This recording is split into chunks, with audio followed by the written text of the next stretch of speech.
नमस्कार दोस्तों, welcome to SG sociology. आज के इस वीडियो में हम डिस्कस करने वाले हैं अपराध के बारे में।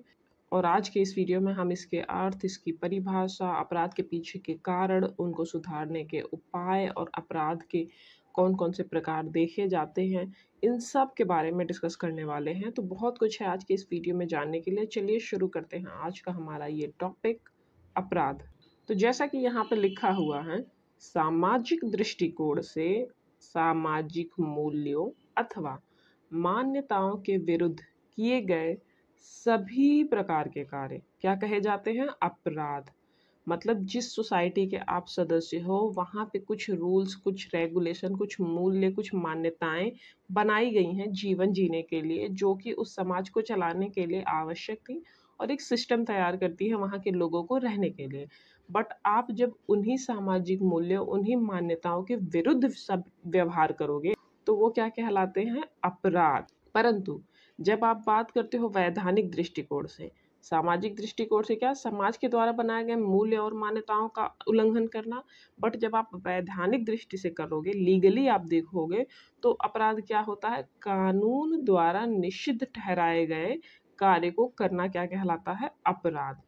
अकॉर्डिंग टू सदरलैंड, अपराध वह व्यवहार है जो फौजदारी कानून के विरुद्ध होता है, यानी क्रिमिनल लॉ जो होता है उसके अगेंस्ट यदि कोई कार्य किया जाए तो वो क्या कहलाता है?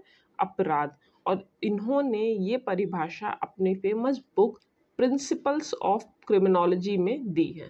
तो अगर हम सामान्य शब्दों में कहें तो दो तरह के अपराधों के अर्थ लगाए जा सकते हैं। एक, सामाजिक मूल्यों मान्यताओं के विरुद्ध कार्य करना अपराध कहलाता है। दूसरा, वैधानिक यानी लीगली जो चीज़ें बोली गई हैं, क्रिमिनल लॉ के अगेंस्ट जो चीज़ बोला गया है कि ये करना विरुद्ध कार्य है या ये सब कार्य अपराध के अंतर्गत आते हैं, उनको करना क्या कहलाता है? अपराध। अब हम देख लेते हैं अपराध की कुछ परिभाषाएं, इससे आपको इसका अर्थ और अच्छे से क्लियर हो जाएगा। जैसा कि यहाँ पे लिखा हुआ है, पहली परिभाषा है एलियट और मैरिल की। इनके अनुसार सभ्य समाज में अपराध कानून से निषिद्ध व्यवहार है जो मृत्यु, जुर्माना, जेल, कार्यगृह तथा सुधार गृह के कारावास से दंडित किया जा सकता है। अर्थात किसी भी सभ्य समाज में अपराध किसे आप मानोगे? उन व्यवहारों को जो उस समाज में, उस समाज के कानून द्वारा निषिद्ध व्यवहार है। अब देखो, ये जो अपराध है ना, ये डिसाइड करना कि कौन सी कार्य को आप अपराध बोलोगे, कौन से को नहीं, ये थोड़ा डिपेंड करता है सोसाइटी के ऊपर। किस सोसाइटी में किस चीज़ को अच्छा माना जा रहा है और किस सोसाइटी में किस चीज़ को बुरा माना जा रहा है, उसके अकॉर्डिंग ये डिसाइड होता है कि हाँ, ये व्यवहार अपराध के अंतर्गत आएगा या ये व्यवहार अपराध के अंतर्गत नहीं आएगा। साथ ही साथ अपराध की जो धारणा है, अपराध का जो कॉन्सेप्ट है, ये समाज या सभ्यता के परिवर्तित होने के साथ साथ बदलता रहता है। फॉर एग्जाम्पल, इंडिया का आप ले लो। इंडिया में बाल विवाह, सती प्रथा, ये सब तरह की जो चीज़ें थी, ये पहले अपराध की श्रेणी में नहीं आती थी। ये कॉमन सी बात थी। अगर कोई छोटे बच्चे हैं, उनका छोटे उम्र में विवाह कर दिया या पति के साथ पत्नी भी सती हो गई, ये सारी हमारे यहाँ की प्रथाएं थी, हमारे यहाँ की परंपराएं थी। इनका अनुसरण करने में कोई आपराधिक कार्य की दृष्टि से लोग उन्हें नहीं देखते थे। इन परंपराओं, इन रीति रिवाजों, इन प्रथाओं का अनुसरण करने में लोगों को हे दृष्टि से नहीं देखा जाता था या अपराधी दृष्टि से नहीं देखा जाता था। बट आज के टाइम में 2025 में अगर हम बात करें या 2024, 23, 20 इधर कुछ सालों में अगर हम बात करें, तो बाल विवाह करने वाले या सती प्रथा को समर्थन करने वाले कानून के अंतर्गत अपराध माना गया है, क्योंकि आज के टाइम में ये सारी चीज़ें अपराध की श्रेणी में आते हैं। तो इसका तात्पर्य क्या हुआ कि अपराध जो होता है वो सभ्य समाज में वहाँ के द्वारा जो चीज़ें वर्जित हैं, जिन पर निषेध है, वो व्यवहार हैं। बट कौन से कार्य निषेध है, कौन से नहीं, वो सोसाइटी के ऊपर डिपेंड करता है। और इस तरह के व्यवहार को रोकने के लिए अपराधियों को या ऐसे व्यक्ति को जिन्होंने निषिद्ध व्यवहार किया है, उन्हें किस प्रकार से दंड दिया जाता है? मृत्यु, जुर्माना, या उन्हें जेल होती है, या अगर वो सुधार योग्य दिखते हैं तो उन्हें सुधार गृह में भेज के उनके व्यवहार को सुधारने तथा उनके अपराध को दंडित करने का कार्य किया जाता है। दूसरा है लैंडिस एंड लैंडिस के अनुसार। इनके अनुसार अपराध उस कार्य को कहते हैं जिसे समाज ने समूह के कल्याण के लिए हानिकारक घोषित कर दिया है, जिसे करने पर राज्य दंड दे सकता है। अर्थात राज्य के द्वारा जो कार्य हानिकारक घोषित किए गए हैं, किसके लिए हानिकारक? उस समाज, उस समूह के कल्याण के लिए ये कुछ कार्य हैं जो हानिकारक हैं। फॉर एग्जाम्पल, ये एक सोसाइटी है, यहाँ पे सारे लोग अपने काम को करते हैं और उसके बाद एक सिस्टमेटिक तरीके से उनका सिस्टम यानी उनकी व्यवस्था, उनका समाज चल रहा है। अब इसमें एक दूसरे को मारना निषिद्ध कार्य है, या एक दूसरे के साथ चोरी करना, नीचा दिखाना, हत्या करना, ये सारे कार्य उस समाज के लिए, उस क्या किसी भी समाज के लिए ये हानिकारक ही हैं। और आप वहाँ जाके चोरी करो या मारपीट करो या दंगा फसाद करो या दूसरों के घर तोड़ो, दूसरों के घर के लोगों को मारो पीटो, ये क्या कर रहा है? इस तरह का व्यवहार उस समाज या उस समूह के लोगों के लिए कल्याणकारी तो नहीं है। आप सिंपल सी बात है, उन लोगों को हानि पहुंचा रहे हो। तो ऐसा कोई कार्य जो वहाँ के कल्याण के लिए हानिकारक घोषित कर दिया गया है, उस पर राज्य दंड दे सकता है। वो कार्य करना क्या कहलाता है? अपराध, according to Landis and Landis. Next है गिलिन तथा गिलिन के अनुसार, कानूनी दृष्टिकोण से देश के कानून के विरुद्ध व्यवहार को क्या कहा जाता है? अपराध। तो अभी हमने इसके बारे में भी बात करी थी कि जो लीगल लॉ है, क्रिमिनल लॉ है, इनके अगेंस्ट अगर कोई व्यवहार कर रहा है वो क्या कहलाता है? अपराध। नेक्स्ट परिभाषा है हैकरवॉल की। इनके अनुसार क्या है? अपराध कानून का उल्लंघन है। अगली परिभाषा है माइकल एंड एडलर की। इन्होंने लिखा है अपराध का अर्थ अपराध कानून को तोड़ना है। अर्थात अपराध हम किसे कहेंगे? किन व्यवहारों को कहेंगे? उन व्यवहारों को जिसके अंतर्गत अपराध कानून यानी क्रिमिनल लॉ को तोड़ा जाता है। मीन्स अगर आप चोरी कर रहे हो वो क्रिमिनल लॉ के अंतर्गत आता है। आप किसी की हत्या कर रहे हो, डकैती कर रहे हो, किसी के साथ फ्रॉड कर रहे हो, ये सब अपराध कानून के अंतर्गत दंडनीय कार्य हैं। तो अगर आप इन कानूनों को तोड़ोगे तो आप क्या कर रहे हो? अपराध। और लास्ट है एलियट एंड मेरिल के अनुसार, इन्होंने क्या बोला है? अपराध उस समाज विरोधी व्यवहार को कहते हैं जिसे समूह ने त्याज्य तथा दंडनीय घोषित किया है। अर्थात वो व्यवहार जिसे समूह ने, समाज ने बोला है कि ये वर्जित हैं, ये निषेध हैं, ये त्याज्य हैं और इनको करने पे आपको दंड मिलेगा, यानी दंडनीय घोषित है, ऐसे व्यवहार अपराध की श्रेणी में आते हैं। अब हम बात कर लेते हैं अपराध के प्रकारों के बारे में। देखो, सामान्यतः अपराध को दो प्रकार में बांटा गया है। पहला है साधारण अपराध, दूसरा है गंभीर अपराध। साधारण अपराध वे अपराध होते हैं जो बहुत ज़्यादा गंभीर नहीं होते हैं, जिनके लिए कठोर दंड नहीं दिया जाता। बट गंभीर अपराध के अंतर्गत वे अपराध आते हैं जिसमें व्यक्ति और समाज के जीवन को भयंकर आघात पहुंचाया जाता है। गंभीर अपराध में हत्या, बलात्कार, डकैती, देशद्रोह या आत्महत्या, इस तरह के अपराध सम्मिलित होते हैं। वैसे तो अगर देखा जाए तो काफ़ी सारे लोगों ने अपराधों का वर्गीकरण किया है, जिसमें बोंजर हैं, सदरलैंड हैं, हेज हैं, लिमर्ट हैं। बट आज की इस वीडियो में हम बात करने वाले हैं बोंजर ने कितने प्रकार के अपराध बताए हैं। इन्होंने 4 बताए हैं। पहला है आर्थिक अपराध, जो कि पैसों से संबंधित अपराध होता है। इसके अंतर्गत चोरी, डकैती, गबन, जालसाजी, करों की चोरी, इस तरह के अपराध आते हैं। सेकंड अपराध उन्होंने बताया था सेक्सुअल क्राइम यानी यौन अपराध। इसमें क्या थी? वेश्यावृत्ति, बलात्कार या दूसरे व्यक्ति से कुछ अश्लील तरह का व्यवहार करना, मेनली काम वासना से प्रेरित होकर किया गया व्यवहार या अपराध जिसमें सामने वाले की सहमति ना हो, यौन अपराध के अंतर्गत आते हैं। थर्ड है राजनैतिक अपराध। इसमें क्या होगा? सरकार, राजनीति से संबंधित सरकार के विरुद्ध कोई षड्यंत्र रचना, राजनीतिक भ्रष्टाचार, देशद्रोह या अवैधानिक तरीके से सरकार का विरोध करना, मतलब हिंसा वगैरह का सहायता लेके आप प्रोटेस्ट करो, तो वो सारी चीज़ें नहीं। अगर आप प्रजातंत्र में हो, लोकतंत्र में हो, तो वहाँ पे आप सरकार का विरोध कर सकते हो, बट विरोध करने के तरीके वैध होने चाहिए। मीन्स आप अहिंसापूर्ण प्रदर्शन कर सकते हो, आंदोलन कर सकते हो, तो वो जो तरीके हैं वो वैधानिक हैं।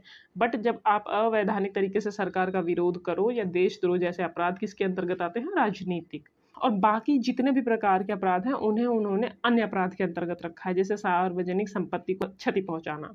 अक्सर आप देखते होंगे दंगे फसाद हो रहे हैं तो लोग पब्लिक प्रॉपर्टी को डैमेज करते हैं, रोड या कारें या आसपास जो गाड़ियां खड़ी हैं, जिनके घर हैं, जिनकी दुकानें हैं, उन सब पर अटैक करा जाता है जब ज़्यादा हिंसात्मक स्वरूप आ जाता है किसी भी विरोध का। सेकेंड चीज़ है किसी व्यक्ति को चोट पहुंचाना, मान हानि करना, आग लगाना, ये किस प्रकार के अपराध के अंतर्गत आते हैं? अन्य अपराध के अंतर्गत। और इन अपराधों का उद्देश्य क्या होता है? प्रतिशोध अथवा बदला लेना सामने वाले से, अर्थात जिसके प्रति आपको बदले की भावना है उसको क्षति पहुंचाना, उसके आसपास की चीज़ों को क्षति पहुंचाना या सार्वजनिक संपत्ति को क्षति पहुंचाना, ये सब जो हैं किसके अंतर्गत आते हैं? अन्य अपराधों के अंतर्गत, अकॉर्डिंग टू बोंजर। हल्का सा हम बात कर लेते हैं बाकी दोनों लोगों के अनुसार। अगर हम बात करें लेमार्ट के अनुसार, इन्होंने 3 प्रकार के अपराध बताए हैं, जिसमें पहला है परिस्थितिजन्य, यानी जैसी परिस्थिति हो सिचुएशनल क्राइम होगा। सेकंड इन्होंने बताए हैं व्यवस्थित अपराध, यानी सिस्टमैटिक तरीके से करने वाले अपराध, जिसमें प्लानिंग होती है, पूर्व निश्चित योजना के अनुसार व्यवस्थित रूप से अपराध किए जाते हैं। और थर्ड है विश्वासघात संबंधी अपराध, means crime related to the breach of trust.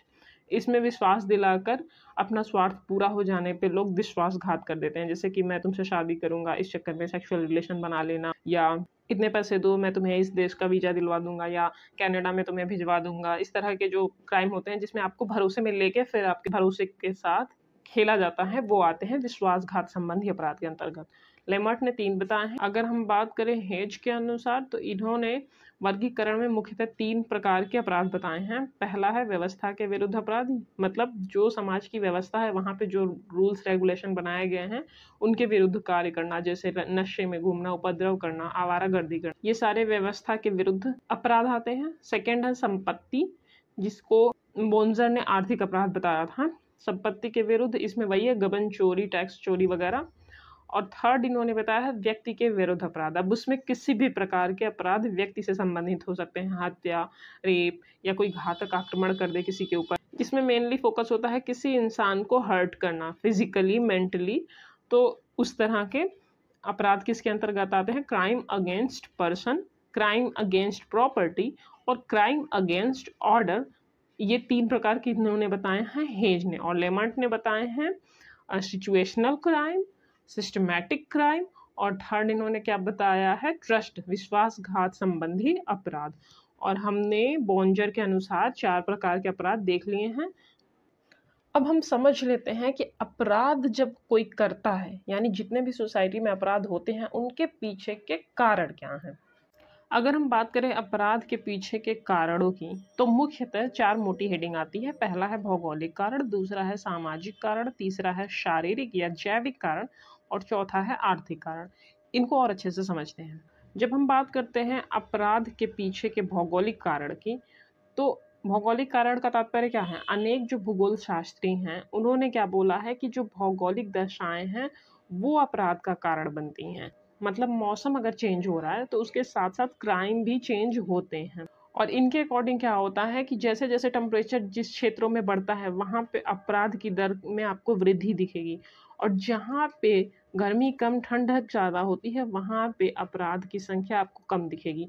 साथ ही साथ अपराध के प्रकार में भी आपको फर्क दिखेगा। जहाँ पे टेम्परेचर गिरता है वहाँ पे यौन संबंधी अपराधें ज़्यादा देखने को मिलती हैं, और जहाँ पे टेम्परेचर अधिक होता है वहाँ पर अधिकतर राजनैतिक, आर्थिक या अन्य प्रकार के अपराध देखने को मिलते हैं। ऐसा बहुत सारे भूगोल शास्त्रियों के द्वारा बताया गया है। उनका मत है कि अपराध की प्रकृति तथा अपराध की मात्रा मौसम पर डिपेंड करती है।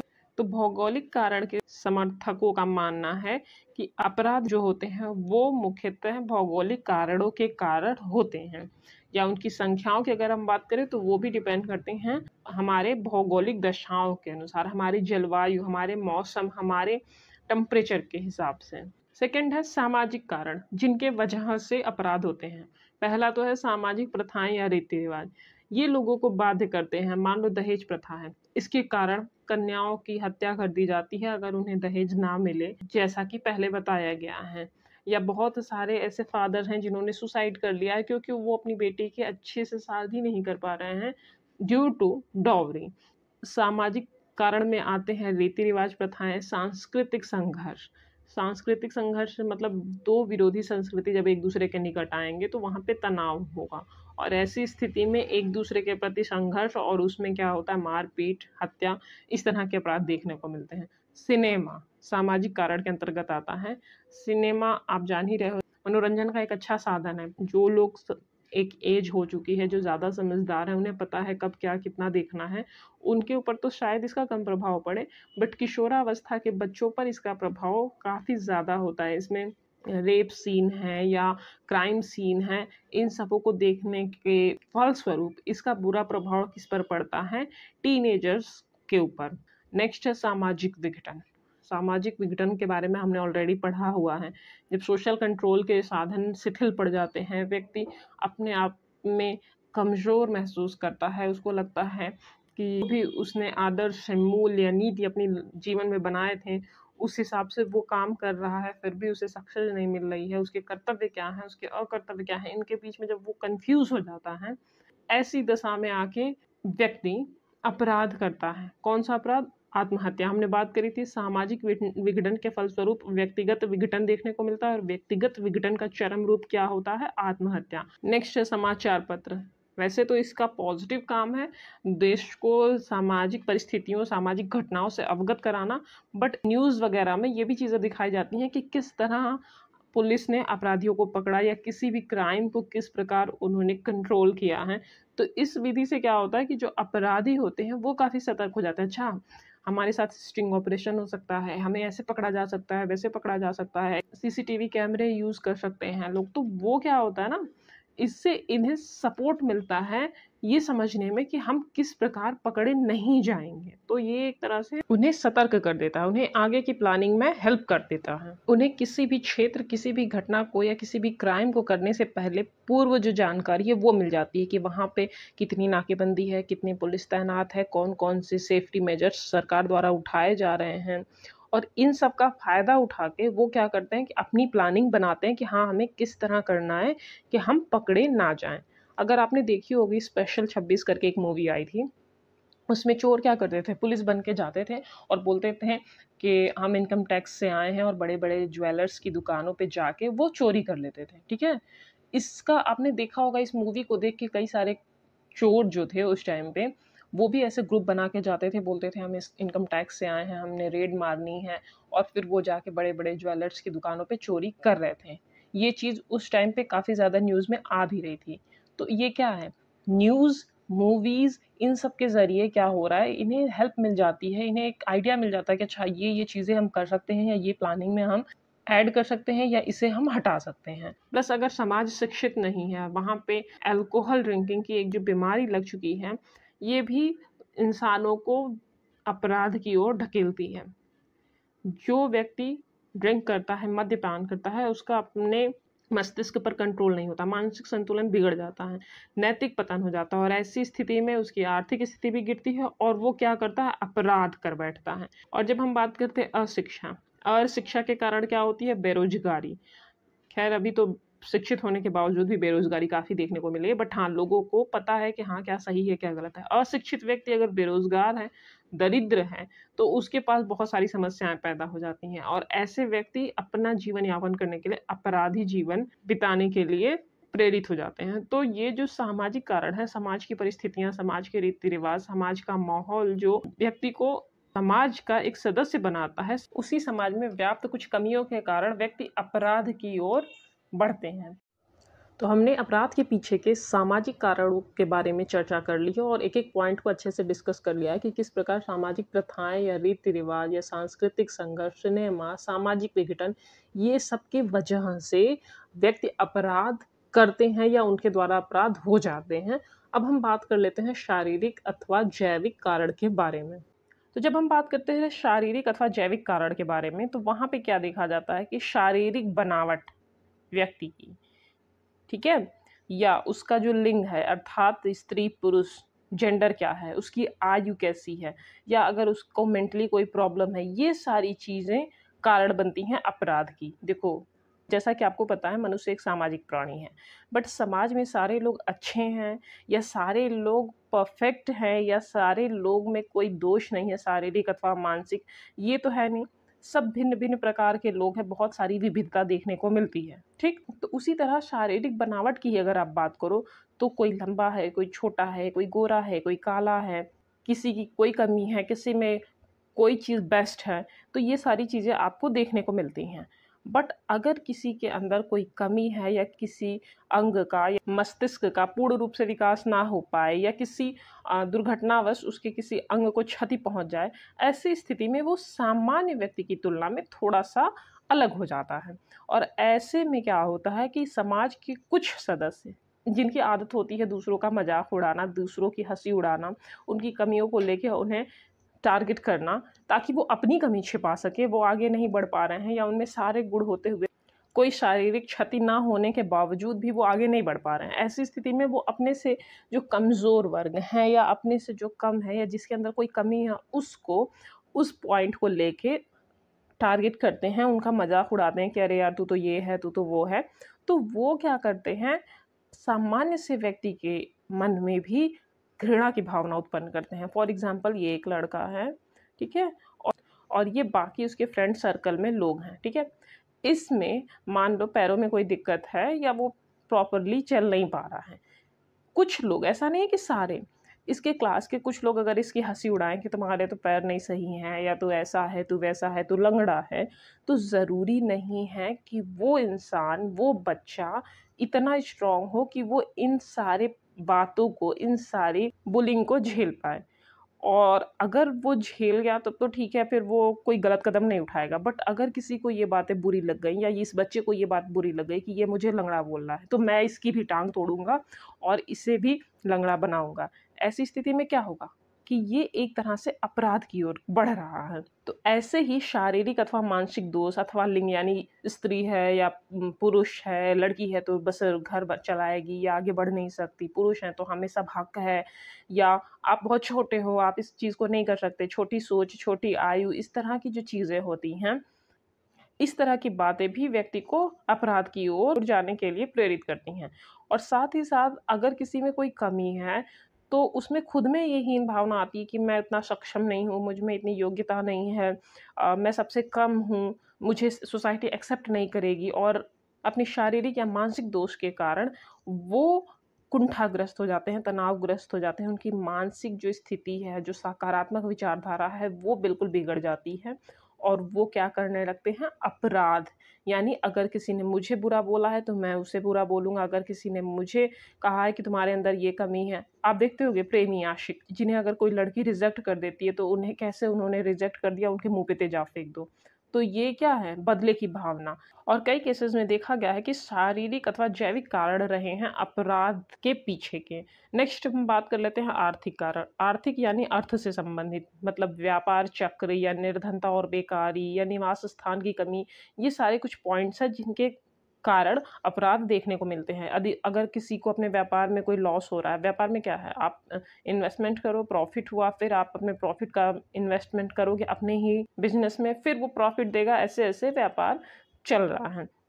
बट अगर इस सर्कल में कोई प्रॉब्लम आती है या आपकी बिक्री रुक गई है या अर्थव्यवस्था में कोई प्रॉब्लम आती है, तो इससे आपको अपने बिजनेस में लॉस देखने को मिलेगा, जिससे क्या होगी, निर्धनता या बेकारी की समस्याएं उत्पन्न हो सकती हैं।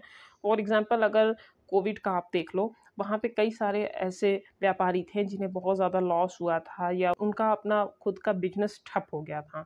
तो निर्धनता या बेकारी की समस्या उनके सामने आ गई थी और इस कारणवश अपराध की ओर व्यक्ति जाता है या गलत तरीके से पैसे कमाने की कोशिश करता है। तो गलत तरीके से अगर आप पैसे कमा रहे हो, कोई ब्लैक मार्केटिंग कर रहे हो या इल्लीगल तरीके से आप पैसे कमाने की कोशिश कर रहे हो, तो वो एक तरह से अपराध है ना। सरकार ने ये चीज़ नहीं बोली है कि आप कोई भी चीज़ गलत तरीके से कमाओ, कालाबाज़ारी करो, नहीं। तो अगर व्यापार चक्र में कोई प्रॉब्लम आती है या निर्धनता या बेकारी की समस्या होती है, आपके पास पैसे नहीं है, तो आप अपराध की तरफ जा सकते हो। और बहुत सारे ऐसे केसेस देखे भी गए हैं कि निर्धनता या बेकारी के कारणवश पैसों के अभाव में अपराध होते हैं। तो हमने अपराध के अर्थ, परिभाषा, उसके प्रकार, उसके पीछे के कारण, इनके बारे में बात कर ली। अब हम एक बार देख लेते हैं इनके रोकथाम के क्या उपाय हो सकते हैं। सबसे पहला पॉइंट क्या है, स्वस्थ मनोरंजन द्वारा। अगर आपके आसपास का मनोरंजन, आपके आसपास की मनोरंजन की व्यवस्था उचित होगी, तो बच्चे या वयस्क या कोई भी अपराध की तरफ कम जाएगा।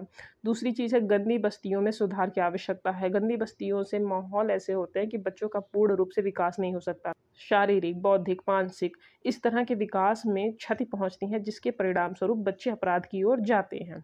तो गंदी बस्तियों के सुधार के लिए काम करने होंगे प्लस नशाबंदी। नशे के वजह से काफ़ी ज़्यादा क्राइम रेट्स बढ़े हैं और काफ़ी ज़्यादा क्षेत्रों में क्राइम देखे गए हैं। और सबसे लास्ट इम्पॉर्टेंट पॉइंट मनोवैज्ञानिक चिकित्सालय। साइकियाट्रिस्ट के द्वारा आप अगर मानसिक किसी को कोई तनाव है, डिप्रेशन है या उसकी मानसिक स्थिति में कोई हलचल हो रही है, जिसके सुधार के द्वारा हम उसे अपराध क्रियाओं की ओर जाने से रोक सकते हैं, तो ये भी एक तरीका हो सकता है जिससे हम अपराध को रोक सकते हैं। तो ये तो हमने बात कर ली अपराध को रोकने के उपायों के बारे में। थोड़ा-सा हम देख लेते हैं अपराधियों को, मेनली अगर कोई अपराध कर चुका है। अभी तक तो हमने अपराध को रोकने के लिए किया कि अपराध हो ही ना, बट समाज है, वहाँ पे कुछ अच्छे भी लोग होंगे, कुछ बुरे भी। तो अपराध मान लो हो गया है, बट ज़रूरी तो नहीं है कि कोई इंटेंशनली ही अपराध कर रहा हो। सिचुएशन की वजह से हमने बात करी थी ना, परिस्थिति के हिसाब से भी लोग अपराध कर देते हैं, या बेरोज़गारी में, या जिसके पास अभाव है अपने आश्रित लोगों को उनकी आवश्यकताओं की पूर्ति करने का, ऐसे लोग भी अपराध कर देते हैं। तो अगर ऐसे लोग जिनकी आदत नहीं है अपराध करने की, बट हाँ, सिचुएशन के वजह से या कुछ कारण हो गए जिनकी वजह से उन्होंने अपराध कर दिया है, बट उन्हें अगर एक मौका दिया जाए तो वो सुधार कर सकते हैं। ऐसे अपराधियों को सुधार करने के लिए क्या-क्या उपाय हो सकते हैं? प्रोबेशन या परिवीक्षा प्रणाली, इसके बारे में हमने बात करी थी। दूसरी चीज़ है पैरोल सेवा, इसके बारे में क्या होता है कि अगर किसी ने अपराध कर भी दिया है, तो उसमें आप उसको कुछ दिन के लिए बोलते हो कि आप 1 महीने रहो, बट आपको रूल्स मानने होंगे, आपको अपराध नहीं करना है, अच्छा बिहेवियर का रखना है सोसाइटी में और एक अच्छा काम करना है, जिससे आप अपना इनकम भी कर सको। तो पैरोल की व्यवस्था है, जिससे आप अपराधियों में सुधार करवा सकते हो, प्लस सुधार गृह है, प्राचीर विहीर या आदर्श बंदी गृह और नवीन प्रकार के जेल, जहाँ पे नए-नए कौशल सिखाए जाते हैं अपराधियों को और उनका मानसिक और आध्यात्मिक विकास किया जाता है, जिससे वो अपने ये जो मानसिक तनाव है या अपराधी प्रवृत्ति है, उनको रोक सकें। आई होप आपको आज का ये टॉपिक समझ में आया हो। अगर आपके कोई सुझाव हो तो आप कमेंट बॉक्स में दे सकते हैं। अगर आपको वीडियो पसंद आया तो वीडियो को लाइक, शेयर और चैनल को सब्सक्राइब करना ना भूलें। इस वीडियो की अगर पीडीएफ चाहिए तो आप हमारे टेलीग्राम चैनल एसडी सोशियोलॉजी से जुड़ सकते हैं। डिस्क्रिप्शन बॉक्स में चैनल और पीडीएफ की लिंक मिल जाएगी। और अगर आपको लगता है कि कहीं पे कोई फैक्ट या कोई पॉइंट मिस हो रहा है या गलतियाँ हो रही हैं तो आप बता सकते हो। आज के लिए बस इतना ही। धन्यवाद।